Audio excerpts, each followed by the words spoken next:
Wow. Yeah.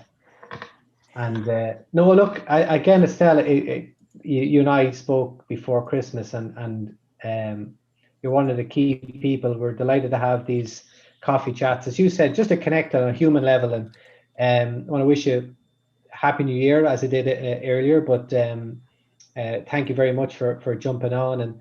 And I'm really looking forward to this, Estelle, because I think it connects a little bit when we think about the main problems for MSPs in particularly in the coming year, and COVID has accelerated some of those. When you think about business email compromise and ransomware, compliance, the shift to the cloud, all of these things are definitely top of mind for MSPs. But what's underpinning some of the problems, and we in SKOUT talk a lot about the lack of talent. Like there's 4 million cybersecurity positions open today. But what I really want to touch on, I think particularly with you, Estelle, was that lack of talent, and engaging people at a young age, trying to getting them interested in IT and cybersecurity, and because we need more and more people, and we need inclusivity and diversity and all of that piece as well. So it was just great to get your sense on that aspect of, and how do we feed that, get more people helping us on the problems. Yeah, And I'm nodding and smiling as you're talking, because those are the key pillars that we focus on. So we look at, closing the skills gap, we look at workforce, we look at diversity, we look at helping our members. I think in 2020, though, when we looked at it, it was really having that human connection with our community to make sure that they were okay, because we all know that 2020 was an exceptional year. So I think, maybe I would forgive some people if they didn't have a coffee and maybe something stronger, right? Because of the way 2021's been kicked off as well. But when we look at the skills gap, if I could sort of tackle that one first, and looking at perhaps the lack of talent, I think we always hear that from our community, from business owners, and say, oh, I can't find the right talent. And one of the things that CompTIA is very passionate about, and not just passionate in what we say, but in our actions as well, that we are going out, we have different departments that run training programs. We partner up with apprenticeship programs, internships as well, so that we can really be at the forefront of helping to train these, because it is grassroots level where we have to get started. So it is encouraging young people as well in schools. So if we kind of take another step back, we have amazing community members. They have these very altruistic goals to make sure that we have more people coming through the pipeline. So they take their free time and they go out to schools and they go and talk about the amazing things that are happening in the industry. There's a lot of sexy things to talk about in the tech industry as well, to get people interested and young people interested as well. But there's more to it as well. I think that from that sustainable career path that you can have, I think some people might only identify with one or two career paths, where there are multiple career paths that they can look at. So again, my hat off to our community members, people in the industry that go out and actually share that information, and they take their time to go to schools and help what with about Giselle, like what are CompTIA doing with MSPs to help showcase that talent, and particularly, and I want to definitely touch on, like female talent in tech, in cybersecurity. What's that look like for you today, and how do we build that workforce out?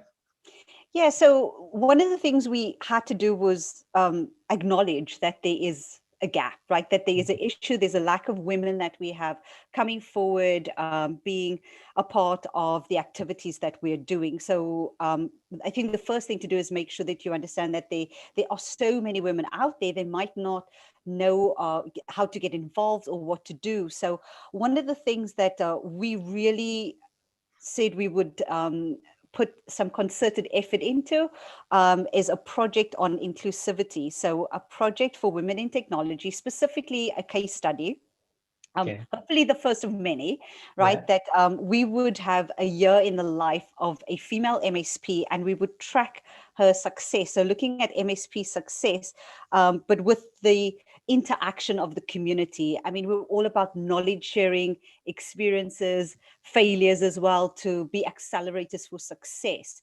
So when looking at this this case study that we would look to roll out for the next 12 months, we would have Amanda really, so her name is Amanda Stewart. Okay. I was going to say, so is this something that's already started? Yeah, we've laid the groundwork. Yes. We have our very lovely volunteer that's going to help us. And then she's been very... Can you tell us a bit more about Amanda and where she is, or is that, like, what's happening? What's the Well, so Amanda owns her own MSP. She's up in Scotland, actually. And I don't want to give too much away because we are sort of in the groundworks of building the case together. But watch this space. Too late. It's already out. We live on Facebook or on YouTube. She's a great advocate for also helping young people in the industry, in going into schools and telling them about the technology industry. But what we would like to do is to really use her as the spokesperson to say, this is something that we would like people to look at and say, I can identify with this person.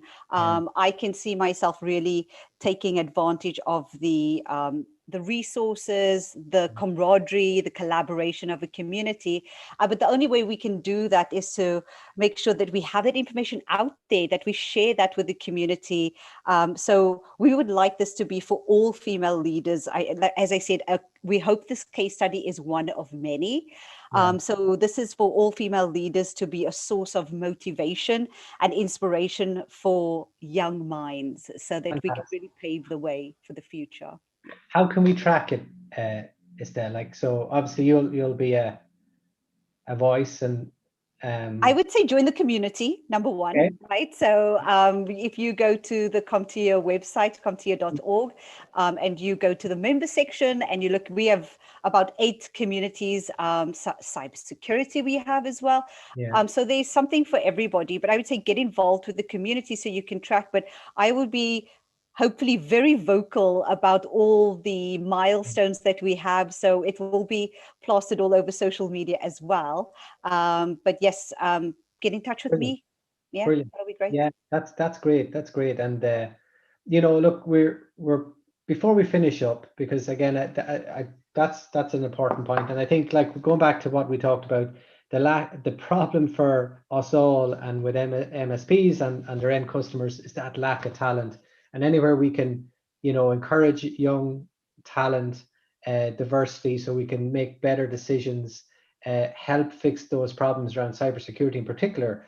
But before we finish up, Estelle, on the community side of things, and you talked about it, but with CompTIA, and you traditionally, and I've probably been aware of it as well, it was very much based on, events that are physically happening somewhere, and it was always a good opportunity to meet new people and old connections, I guess. What are you doing this year? What's the plan? How are you going to connect with people? Have you done anything different, or? That is the $1 million question. Because it has been a major cornerstone of our success, this, in face-to-face growth model, that we would interact with our members, we would share knowledge. I see Francis West is on. He's been one of our speakers before. Hi. And so we would have so many ways to just collaborate and share information. So what we're trying to do is very similar to your model right now, which is have this few and often touch points with our community. So we know everyone's super busy, especially with everything going on right now. So we want to make it super easy for people to connect with us. We want to make it super easy for people to connect with each other.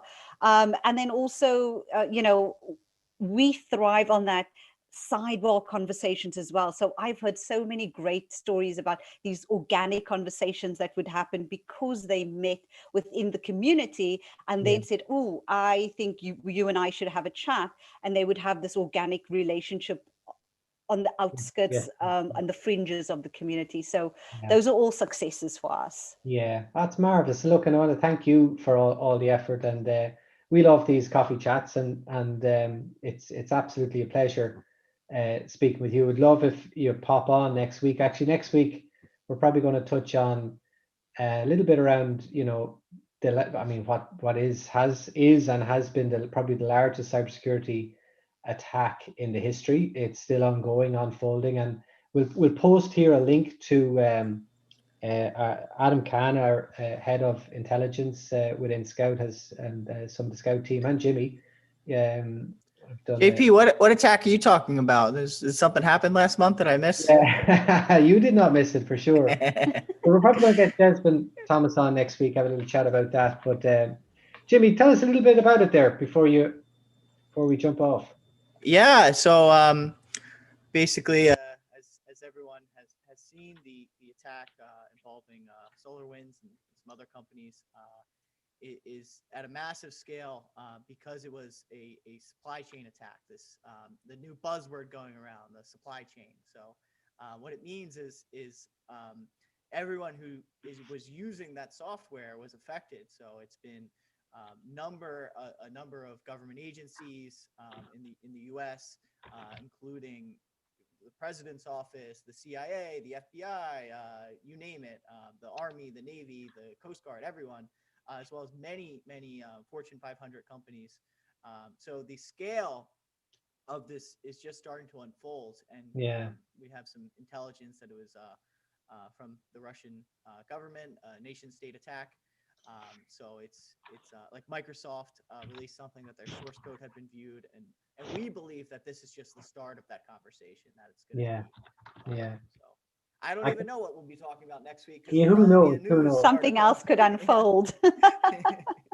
Hey, Francis, how are you doing there? Happy New Year. I'm doing really well, thank you, and yourself. Sure. It may be a much better year than last year for all of us. Fingers crossed. What time did you guys start then?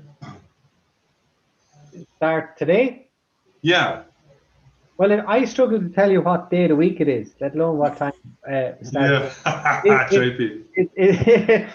It's this is every 3 o'clock on a Friday, just a little get together and say hello, have a cup of very informal chat. Good. So. Yeah. What can we bring? What time you've got your? I can't see it. Oh. Lovely single malt whiskey. You know, I've got them all here. I keep them close just in case, depending on the day. Depending on the call. The Lefroy, I love the Lefroy because it's got a nice smoky taste to it. So there you go. I do like that. Single malt, nice. No water, no ice. That's how I have nothing. Neat. I agree. We shall do that next time we see you, Estelle. Absolutely. And JP, how you guys started this year? You know, marvelous. All good. We're keeping positive, making sure we're doing the right things, and everyone's staying healthy. And dry January has probably gone out the window, to be honest. So mine was moist and then it got wet. Yeah, absolutely. I want to thank everyone for popping on. Francis, good to see you. Estelle, particularly thank you very much. Love to see everyone next week. And have a safe, wonderful weekend. Happy Friday, everybody. Get that whiskey out. Enjoy. Talk to you later. Bye. Cheers.